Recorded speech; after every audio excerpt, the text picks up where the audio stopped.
Hello and welcome back, listeners, to another exciting inferno on fire, aflame of an episode of the Dual Screens podcast. My name is Andy, and joining us this week, I'm very excited about this, is Sébastien Benard, the creator of Nuclear Blaze, a unique 2D firefighting game with all the devastating backdrafts, exploding walls, and sprinklers you could expect. Sébastien, welcome to the show. How's it going, man? Hello, thank you for inviting me first. I agree there's lots of room for puns on firefighting games, so I feel know free to talk about explosions and I'm fire. trying to hold myself back, but I have a burning desire deep inside. But I'm going to extinguish that for the time being. And Sébastien, I think the first thing I want to ask you, because there's a lot to cover in this game, which, by the way, for those who are listening, you can read our full review on dualscreens.com. Spoiler, we loved it. The first thing I want to ask you is, are you just like the coolest dad that ever dadded in the entire world? Honestly, I don't know, just because my kid, I'm not sure he thinks like that, but I'm not sure yet. Maybe later. But the thing is, I will probably just do like retro game, and my Mhm. kid will probably more like be a Fortnite kid. So I really don't know if I will be like the coolest or the less cool dad in the world. Oh God. Yeah. So for those who are going to learn very soon, this game was born out of a desire to create something that your 3-year-old could play, essentially. Exactly. Yeah. Exactly. It started because my kid, my 3 years old kid, is like a big fan of firefighting in Mm. general. I just discovered, I don't know the English word for this anime, but you know the movie. It's not a picture; it's an animated series with a firefighter. Mm. Sam, is it? Not sure. Okay. Yeah, I'm you not have, familiar, but go on. yeah, that's something that most people who have kids probably had to live with. And I'm a big fan of this, and I wanted to show him a few games, and I wanted to show him especially firefighting games. And actually, I didn't find any because the last one was probably like Fireman 2 on PS1, so it's like a long time ago. And apart from that, you mostly have a simulation game, which is like a little bit too complex for him. Mhm. So I took the opportunity of a game jam to actually make a small firefighting game. It used to be a small thing, but it actually grew bigger. Right. So yeah. I was trying to search in my brain like for any firefighting games. Now there's one that comes to mind very recently, a game called Ember, which Mm. is basically firefighting meets Crazy Taxi. Yeah. It's you get requests on your phone and you walk around town putting out fires, saving people. It's super hilarious, but I think it's a little bit too much for even a 3-year-old to kind of get a full grasp around. Then I thought of there's a PS2 game that's like Mhm. a Konami firefighting game that came out like a Okay. bajillion years ago. And there's, I don't know why this sticks in my brain very specifically, but Mega Man Legends 2 opens with a firefighting segment Mm. where you have like a Nice. water Exactly. gun and you're putting out a Yeah. fire in the kitchen that the monkey started. Yeah, exactly. That's really weird because you know when you're making games, you usually try to think of something which is like unique or something different. Mm-hmm. And it was really weird for me to actually discover that firefighting games were like not a thing. And Mm. at the same time, it's also like the biggest passion for most kids. Like everybody loves firefighting. Mm. So it was really weird for me to actually discover that there was basically pretty close to no zero firefighting game out there. Yeah, and this kind of game, it puts me back in that PS1, PS2 era mindset where it's a very unique idea that you don't see a lot of, and it's sort of experimental, and it's not like a traditional run and gun platformer kind of game. And I love that indie games can really embrace these sort of crazy ideas that turn out to be so much fun in the end. Yeah, it's that's something I really love about this time, when you're making games nowadays, because it really feels like it's back into your garage and you're creating things that actually you can sell and you can make a living out of them.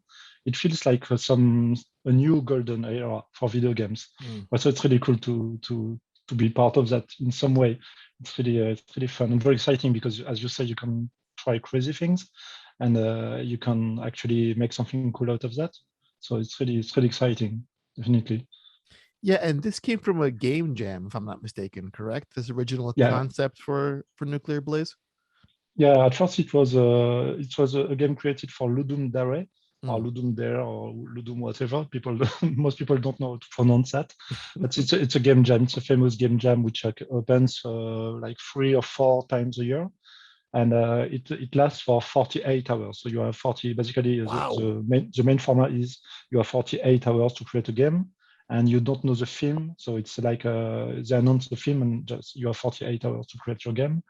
You have a few constraints, like you do everything by yourself, and you have to be alone also. There's also an easier version where you can actually make a game as a team, which is a little bit cooler. But Mhm. I do prefer the solo one because it's like it's very exciting and very fun to do. Yeah, and then I decided to create this game for this jam because it was like the jam is definitely the best moment when you can create something which is totally unmarketable, something that you definitely cannot Right, sell. right. So you put all your crazy ideas in game jam usually. And a fun thing actually, the game actually had a good reception. Something that was absolutely not expected on my side. And so I decided at this point maybe I should take this small project and make a bigger one, not like a huge one, because I knew that the gameplay was a bit limited, so you cannot do like a crazy thing out of that. Mhm. But I thought it was a good idea to make like a small size project, and it could be fun. And the fact it's a unique one because you don't have much firefighting game, Right. it was like quite natural for me to decide to go on. You would think that's the marketability, that it's a crazy Hmm. idea. Like that in of itself is why someone should publish the game. It's like, look how Yeah, crazy this thing is. You want this exactly. title in your catalog. Yeah, but it's a two way. How do you say that? It's like it can be a good thing, it can be a Mm. bad thing, because when you see something which is like unique, maybe there is a reason that no one did that before, because there was something that you didn't think about in the gameplay. Maybe there is any kind of marketing issue Mm. or licensing issue or stuff like that. Right. So it's usually a bit tricky when you find something which is like really unique. It's maybe there is like a bad thing behind that you didn't think about. So for firefighting games, I was like exactly in this mood. I was like, sounds like a good idea, but for some reason, no one did that. And it's not like the craziest idea, like the most original one. But for some reason, there is no other firefighting games. So what's the point? What's the problem actually? Is there something I didn't think about? And actually, I did encounter a few problems. I've always wondered in those like 24 to 48-hour game jam, is it just you're locked in a space for all that time? Do you get to Hmm. sleep at all in that situation or that setup? How does that look Oh yeah. like logistically? I'm You just have to sleep. curious. The You have first to thing sleep. that you Okay. do, yeah, yeah. The first thing when you make your first game jam, the first thing you do is like not sleeping, but it's not possible because you can do that for 24 hours. You can work for 24 hours straight. It's okay. But the next 24 hours, it's like you're just a zombie and you're Mm. making the worst in your game, so it's not a good idea. So usually, yeah, you have to sleep a little less than usual, of course, but you have to sleep and to eat normally. You have to go outside. Yes, you have to take a little bit of rest.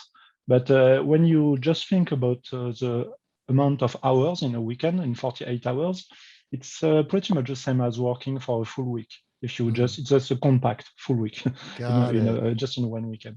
But you basically have 4 cycles of 8 hours, so it's almost a week, and you sleep a little bit, but that's okay. So it's almost making a game in a week, but in a very short time. So it's just a compressed week. Do you sleep right there on the floor in the space, or do No, you? no, no. So actually, the first It's one I like did that. little I did bags sleep on kind of the. curl up. It's like the old days when we were making LAN games, Uh, multiplayer. Like when you were playing Counter Strike at your friend's place, you brought your computer and you slept under the desk. yes. This kind of. So the first time I did that, but that's not a good idea because it's not like resting. It's just surviving under the Yeah. desk. It's not actual sleep.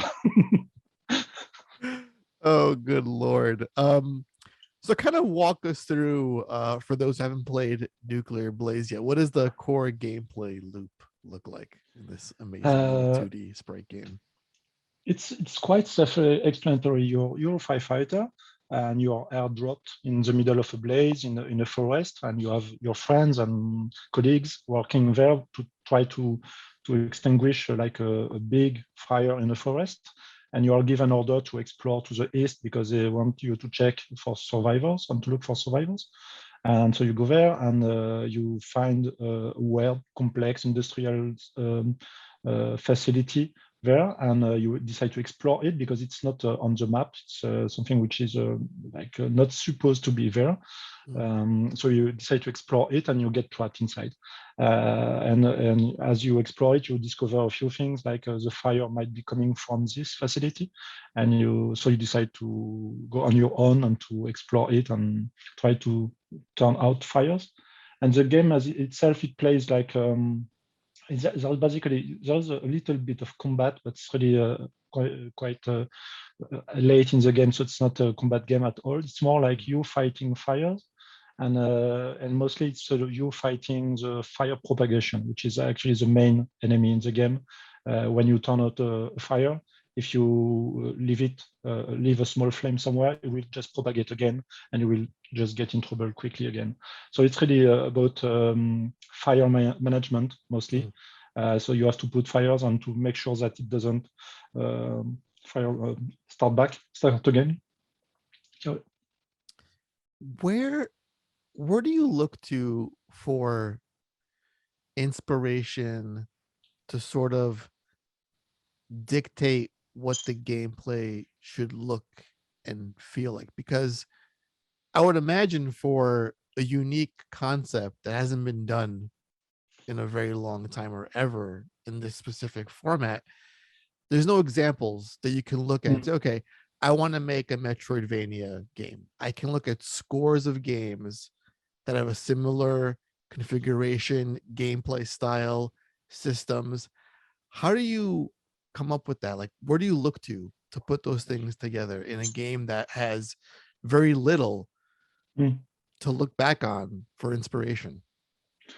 In this kind of, as you say, if I am on classic thing, I just look at what exists, and that's quite straightforward. That just you have to cherry pick a few things, and to make your own creation out of that. But when you're making something which is different, and you don't have references, it's very different from people to people.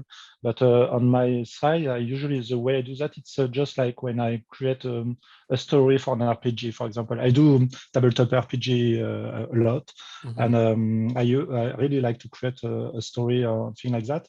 And when I do that, I do exactly just like that for my games. I just imagine a few scenes in my game, like I just want you open the door, there is like an explosion, and you have to contain the fire that goes out of this door.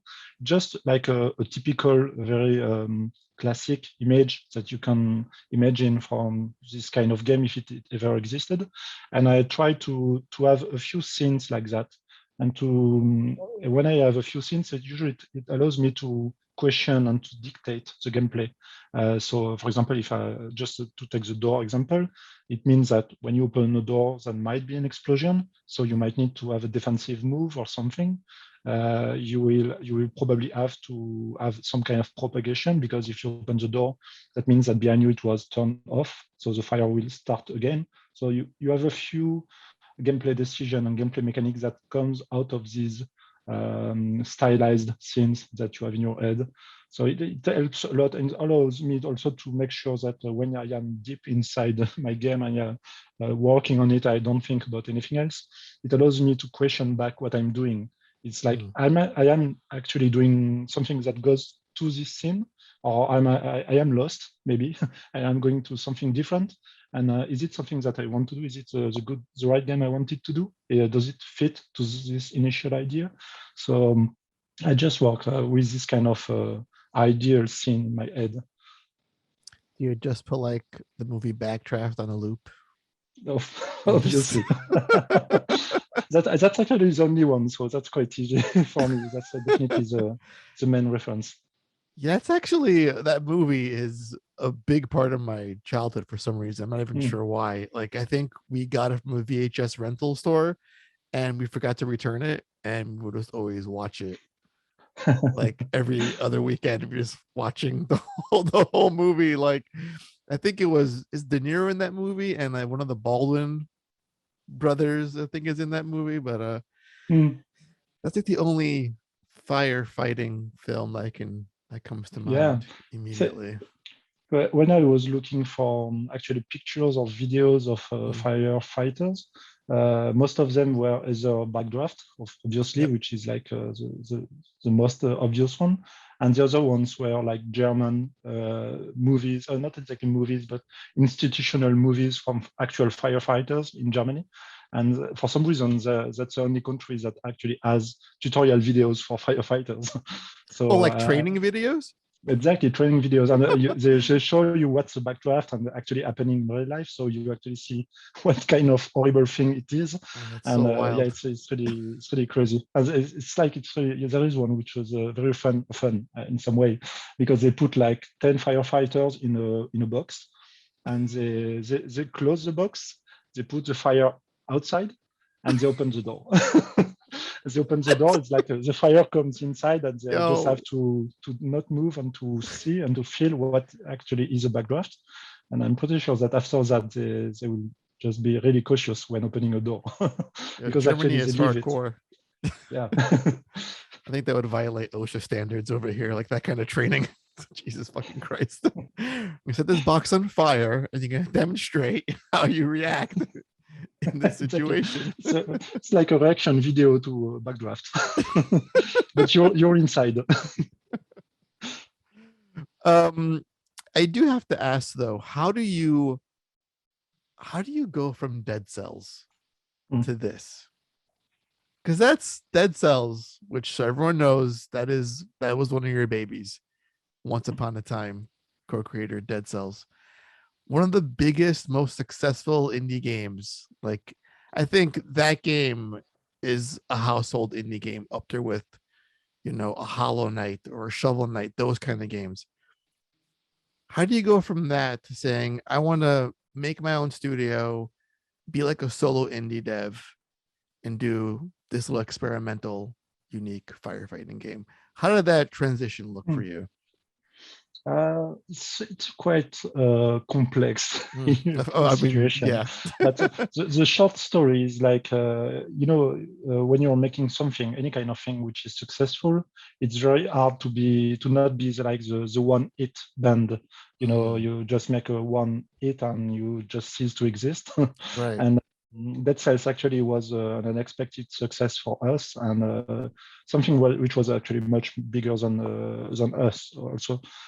So it was a very difficult task for us to how to say that, to be on par with the expectations from players. Oh, It was like really to cope difficult with that because level of success, basically. yeah, exactly.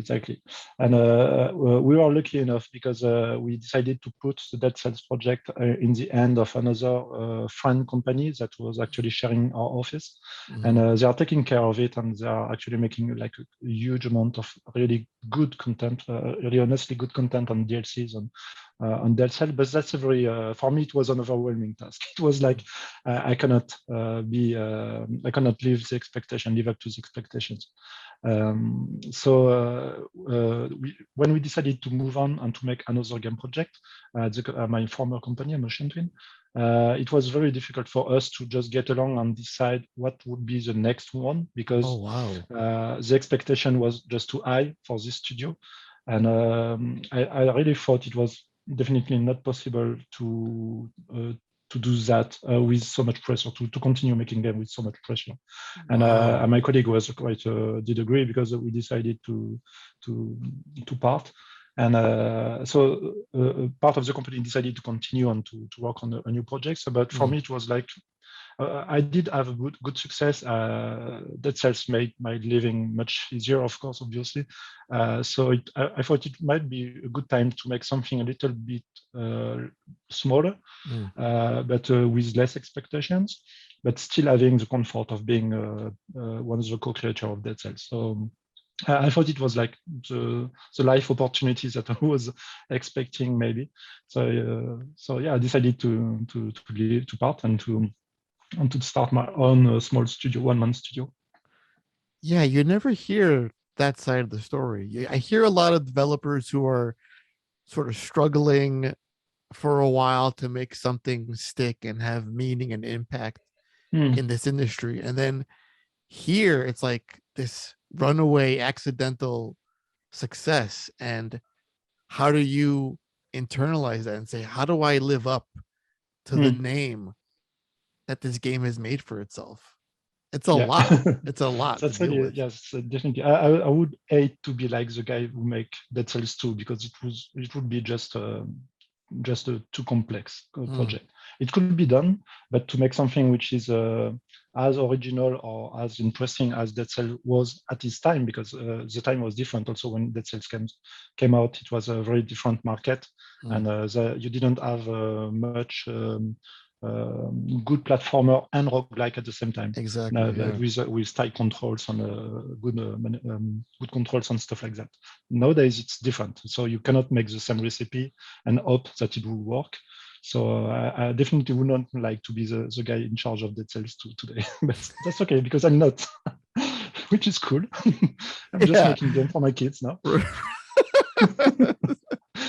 And Yeah. expectations are quite high also, but that's different kind of expectations. Yeah. I don't envy that person. I mean, is it even Hmm. on someone's list like to make a Dead Cells 2 someday? Because I wouldn't think, like, successful as it was, I wouldn't touch that in a Yeah. sequel. I think additional content is one thing, but to Mm. try to do another one without the main visionaries behind it is a little risky.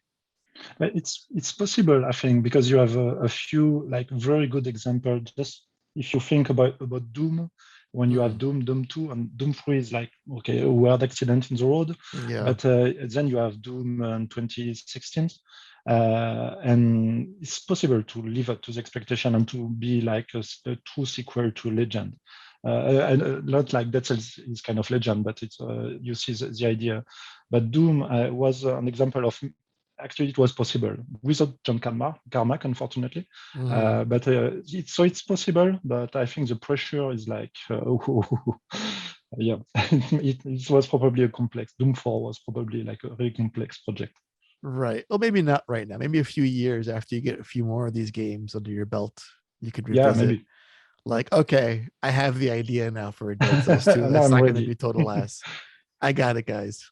This is a worthy vision for a successor. I do want to talk about, there's a kid mode in Hmm? Nuclear Blaze, which you don't see that in a lot of games ever, I feel. Hmm. Discuss that a little bit for us. I know it's mainly geared for Yeah. your son, but like, what was what was it like making that particular mode for Nuclear Blaze? It's like because I'm a lot into gaming. I don't play that much, but I Mm, really love games in general, and board games and RPG games or any kind of game actually. So that's definitely, I know that's something that will be probably part of my kids' life. Sorry. So I knew that they would have to be initiated they would have to discover gaming at some point. mm, So when I was looking for like easy accessible game for kids, most of them were like super basic thing on mobile and very very really basic things. And apart from that, you have like a big gap between an actual platformer, for example, and a kid game. I thought like maybe it would be fun to think about something which is kind of complex, like a 2D platformer. You have lots of things that you have to learn, understand to actually explore this kind of game. And how can you actually make this kind of complex game really accessible to someone? Could be a kid, but could be anyone that actually is not into gaming. It's a very interesting question when you take time to reflect on that, because you have to question everything, every single aspect of the gameplay, every single thing that you learn about, and you know what a ladder is in a game, what a platform is, what a jump is, or whatever, and spatial recognition on exploration in space. You have to question everything, and you have to just decide on every single very basic point. Is it something that is actually useful to the game? Is it like complex to learn? And is it actually fun? Which is basically the three main question for every mechanic that I ask. And so it was really interesting for me to do that, because it was like, think about a 2D platform at a very low level, and how can you make that accessible? And from this, actually, I took from this experience, I actually took a few things that I decided to put in difficulty options, accessibility options in the game, to have something in between the kid mode and the full normal mode. So you can actually step up or down the game if you find it a little bit too difficult. You can actually modify a few things. But that's something that came out of the kid mode, the design decision I had to make for the kid mode. Is your son doing all the QA testing for that mode? Is he like Yeah. he's like the only person that's like saying this works, this doesn't work, get this out of here, what is this thing? Yeah, it's funny because as I said, he's a kid, so he basically have zero experience in his past short life of about gaming. So he doesn't know what Mario is or whatever. So it's not like he's actually expressing something precise, like, hey, this is difficult or something like that. It's more like you observe him and you see what thing is actually difficult for him, what kind of aspect of the game he's struggling with. And it's really useful because this kind of very basic insight is super useful for even for the most difficult mode in the game. Because as I said, when I made Dead Cells, I made a few talk about that, but it's not. Sometimes difficulty isn't necessarily equal to fun, and most of the time it's actually different.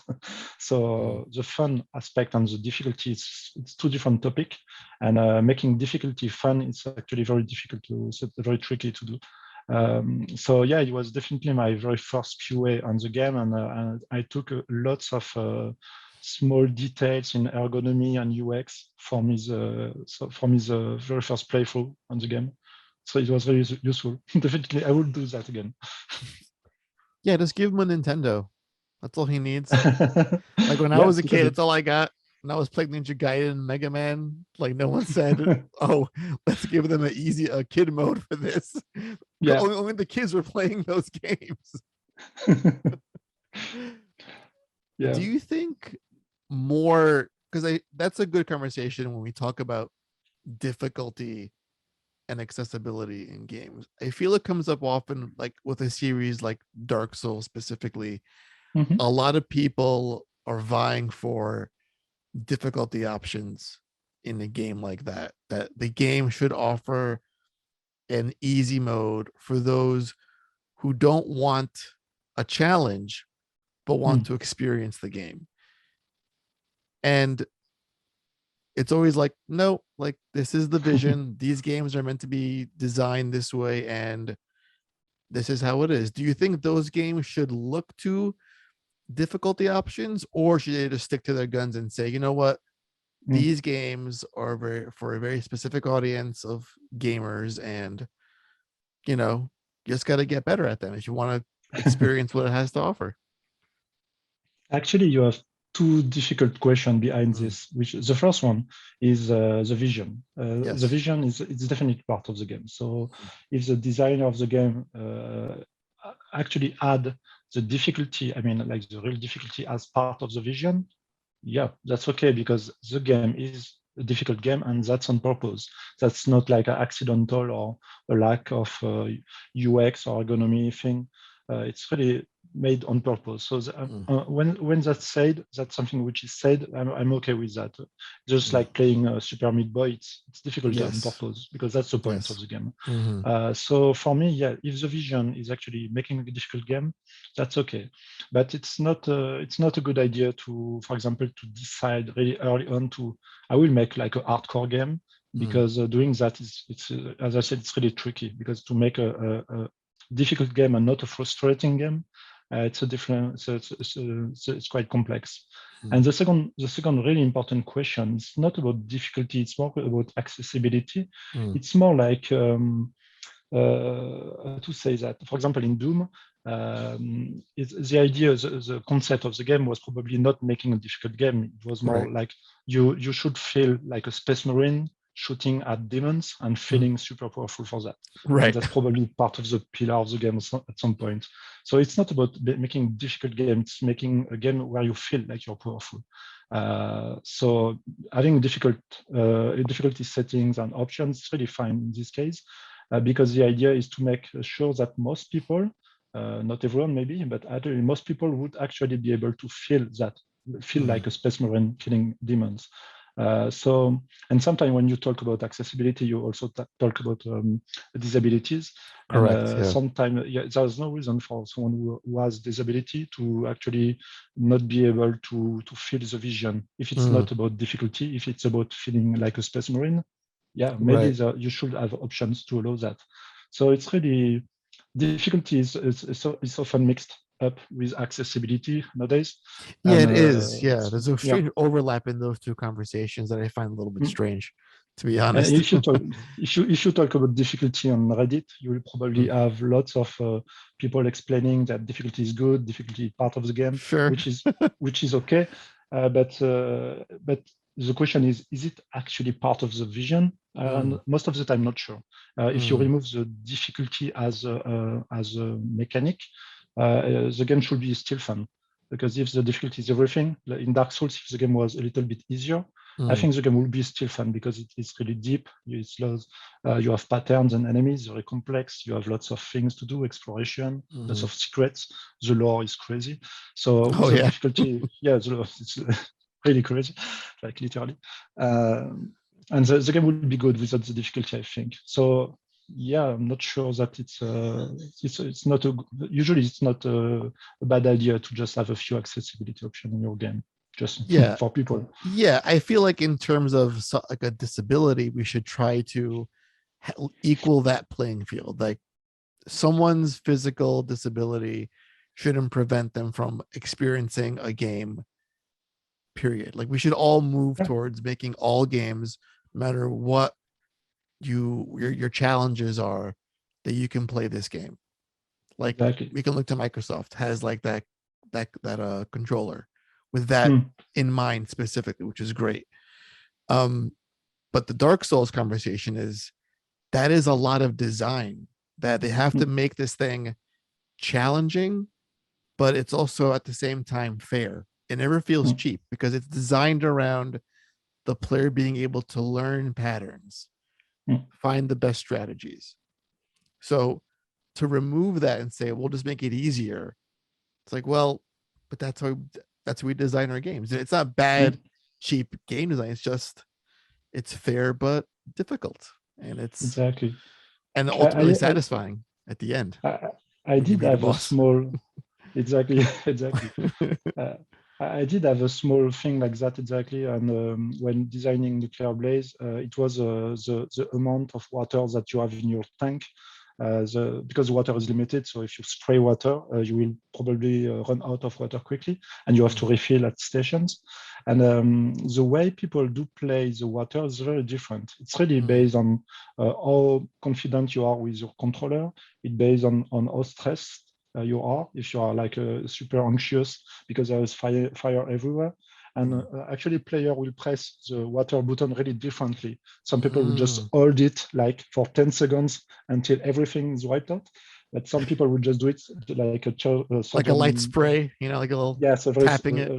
They're just tapping it. So this kind of things, like people are playing the same games, the same difficulty, but it's just a matter of how long you press the button. And it's something which is not part of the design of the game. It's more like your own feeling on how you feel confident when using this weapon. And so that's why I decided to put this this option to multiply your water tank by 2.5 or something like that. You can enable this option anytime. And because it's really, for people who do press for a long time, it wouldn't change the balance at all. The game would be exactly as difficult because relatively to their own play style, they will just have the same amount of water, because when they press the button, they use like 5%. And when you just tap shortly, you probably use 5% also on a normal tank. So it's a kind of design decision, which is not exactly making the game easier, but making the game more accessible for people who press for a long time. And it might be related. I did have one case on that of one people who has disabilities, and he do press for a long time every time because it's just easier for him. So that's a quite, for me, it was normal to make this option. It's not making the game easier, actually. Right. And it's also pretty empowering to spraying everywhere like a maniac. Yeah, obviously. But as fun as that is, I would also add that this game has one of the most interesting sort of side secret things going on, and that's looking for stray kitties. Yeah. How did all these cats end up in this facility? Is my first question with regard. They're just everywhere. It's like, is there like a breeding ground? There is some, it's not exactly much, you don't have much explanation about that, but right. There is some backstory. I'm here for the lore, Sebastian. That's what I'm here for. Okay. So you have this guy who's a janitor, this guy who is like in charge of this facility for some reason, because he's just a guy who is cleaning the floor, but he's also for some reason in charge of much more. If you did play Control, for example, yes, you have this weird guy, which is also the janitor in this game. Yes. He's like, this kind of person. And all the cats that you see everywhere, they are actually the janitor cats. Oh my God, he's a cat lady. So that might be a topic for my a small expansion I wanted to make on the game. So oh my God, yes. It would be that is you have to do it now, because I can't live in the world where we don't explore the cat lady janitor dude and how he came to have all these cats. Like, what went wrong in his life to amass so many cats? Oh boy. So what's next for you? I mean, you mentioned now kind of teasing like a potential side DLC or exploring this janitor character, but like, what's next for you? Like, the game is out, it's getting really great reviews, great reception.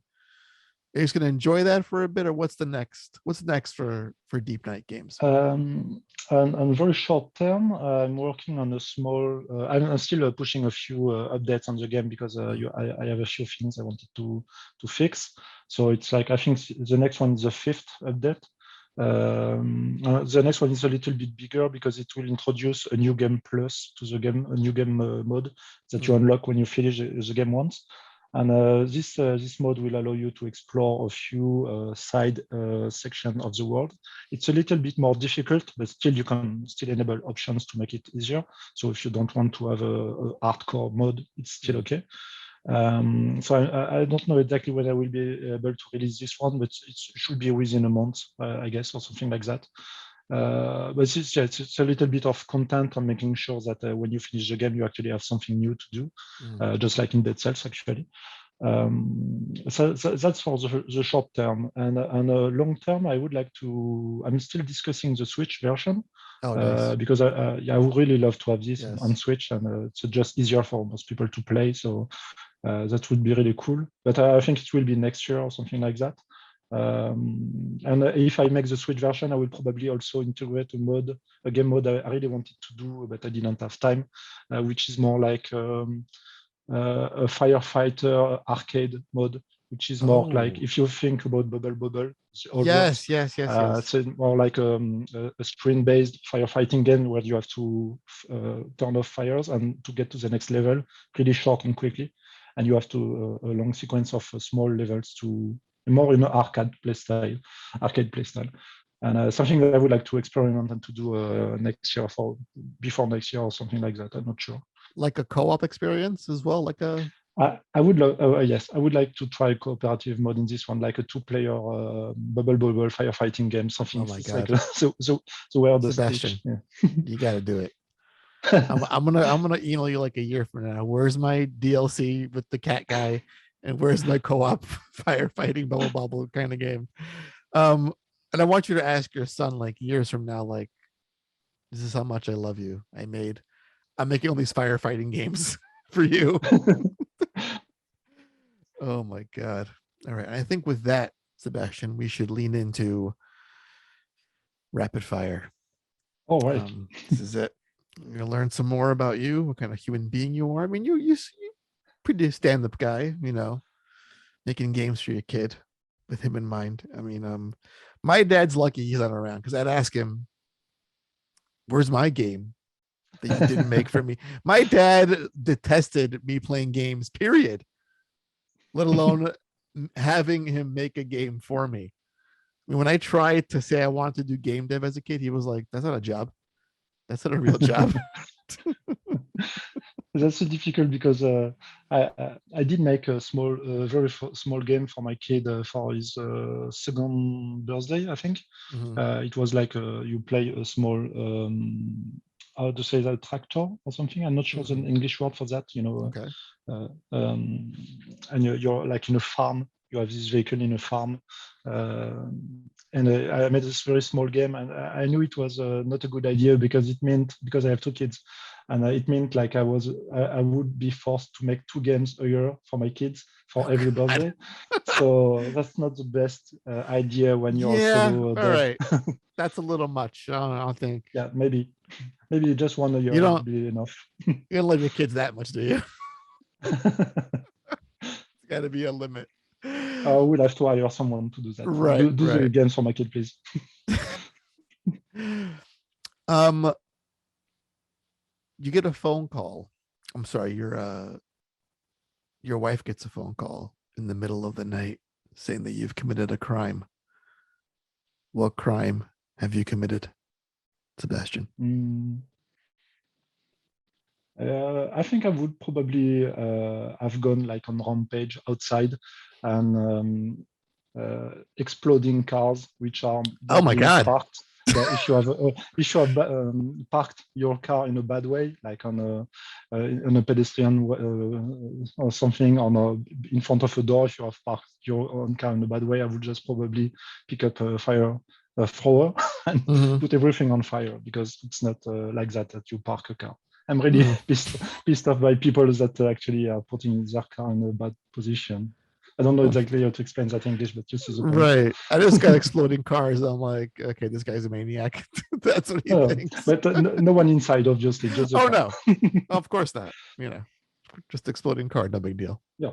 Um, if you were part of the firefighting apparatus, what role would you play? Are you more of like the actual firefighter, the guy that's like outside the building with the little trampoline mattress thing to catch people? Do you rub down the pole in the firehouse when the guys slide down? What's your personality type? What do you think you most align with? Uh, I would love to be on front. I would love Mm, to be on front. Like I'm not someone who is like into sport. I'm really like mm. I'm just a game dev. I mean, I'm not even going to gym, so Yeah, I'm not you like and I, a yeah, sport you and me guy. both, Sebastian. Yeah. But I would dream to be like on the front line to just in part of the action. This would be fun. Did you think Just once, not twice, just once. this is a strange tangent, but did you like speak to any actual firefighters when you were making the game, like for that like authentic experience to capture what it feels like to be a firefighter? No, actually, after I did, but during the game development, I didn't. I actually don't have much people into firefighting in my friends, so I was like just taking inspiration from videos on YouTube. That could be a good marketing pitch for you, like going around to different firehouses and being like, here's my game. When you do like career day, like bring it to the kids, be like, if you want to get into this field, play this game and then get back to us.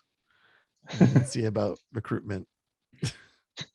And here's some like 40-pound dumbbells. You can, you know, work on your chest and your biceps because those guys, I swear. Pineapple on pizza, yes or no? Yeah, yeah, obviously yes. Yeah, so Oh, most it's people don't. obviously yes. Oh, Yeah, okay. yeah, Let's go yeah. into that for a little while. Why is it obviously It's yes? like you have to take risk in life. So yeah, if Oh, someone is offering got it. you, it's like no, I think it's just Of some kind course. of experience, like taking drugs, so stuff like that. You just Got have to it. try it because Yes. it's part of the life. I I think. accept this answer. um, would you rather have one real get out of jail free card? You could commit any crime imaginable and get away with it, or you can have a key that would unlock any door, but not the jail cell door for the crime you may have committed. Just so we're Oh, clear. yeah. So the problem with the jail bonus and exit card, I don't think it allows you to sleep well. So if Mm, okay, you're out of the jail, but maybe you will have to live up with these horrible memories that you have. I don't know. right. I don't have any kind of specific idea about the crime, but yeah, we'll Setting a see. bunch of cars on fire. Yeah, for example, yeah.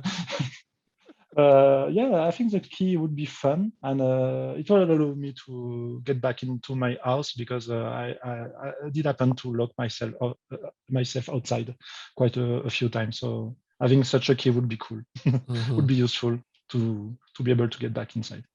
Very nice. That could be a fun game too, being like an arsonist, but like try not to get caught, you know? Mm. So it might be a tricky one, but yeah. Would you rather have the power of flight or invisibility? Or flight. No, Mm, no discussion on this one. It's definitely flight. Invisibility could be fun, mhm, but I think you probably the gameplay mechanics that you can think about invisibility is mm, quite limited. But when you think about flight, it's more like yeah, you have so many cool things that you can do. And I mhm. have a special fondness for freedom in general. So Ah, any kind nice. that puts you more into freedom, it's cool. So yeah, flight. Very nice. Uh, you've been making games for a long time. If you were given the chance as a solo indie dev to work on a an iconic gaming franchise of your Hmm. choosing, which one would that be? Uh, Definitely, I would pick two. No, Okay. it's Yes. possible. Okay. Go for it. uh, Yeah. I would really love to. That's something that I might do at some point, but I'm not sure because it's difficult one. I would love to make another Dungeon Master, Oh just like wow. Legend of Grimrock was an amazing game, Right. but for some reason, most of the modern titles that did that. Most of them didn't have such a great success. Mm. So, but I would definitely love to make like a Dungeon Master 3. Yeah, at some point, like a old school one, but Mm. still having any kind of modern mechanics that you could put inside of this one. Mm. Um, and yeah, and the other one would be the Elder Scrolls. I would Oh absolutely wow. love to make. Elder Yeah, Scrolls. but not the Wow. latest one. The latest one is totally out of my range. I cannot make so Mhm. much content by myself, obviously. But Right. making like a more Daggerfall title, as Elder Scrolls 2, I think.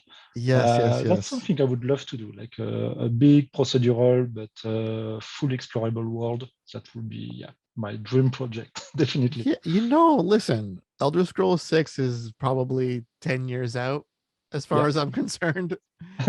I still have time. Yeah, what you have to leverage the Dead Cells, dude. Like, listen, Todd Howard, I'm the Dead Cells guy. Let me do a cute little Elder Scrolls game for you to fill the time up in the next 10 years. Let me do it for you. You could probably get him in a room at least to hear a pitch. It could definitely happen, I feel. That would be nice. All right, I'm gonna make it happen. I have contacts in Bethesda. I'm gonna see what I can do. That's pretty cool. Because I have ideas, so yeah, definitely. What is one of your favorite all-time games that you really can't live without? You keep playing, that you Hmm. revisit often. What's one of those games for you? The one I do keep playing definitely is Minecraft. Mm, That's it's part of this game that you never uninstall, and you install quickly when you change mm. your system. For me, Right. because yeah, every time I do a small playthrough, it's different because you have so many updates, and the game is like deeper than ever. Mhm. Yeah, Minecraft definitely. And aside from this one, yeah, Skyrim Mm. also obviously because also you can That game never every goes time away you either, so yeah, and they actually did release another Skyrim they new won't let you forget version. about it if you wanted to.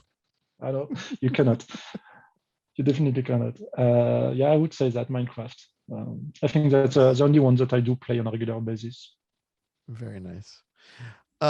Would you rather have $1 billion, $1 billion cash, Okay, I will tax take free? that. Yes.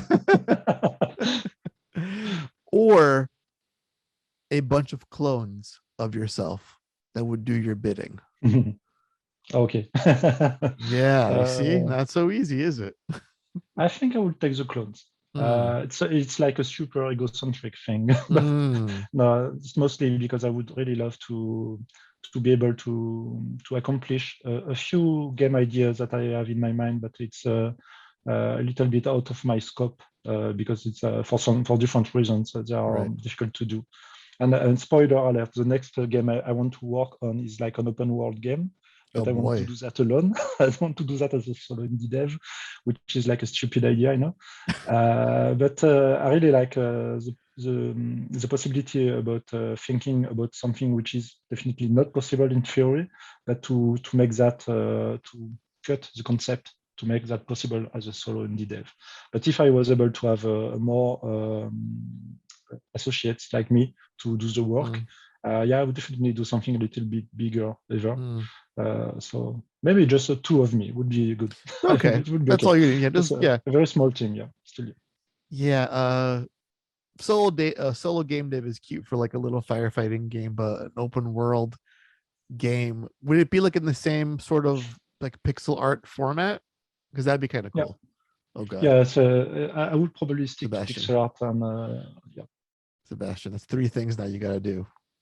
You gotta do this. You got this DLC, you got this open world pixel art game. It's gotta happen. All these things gotta happen.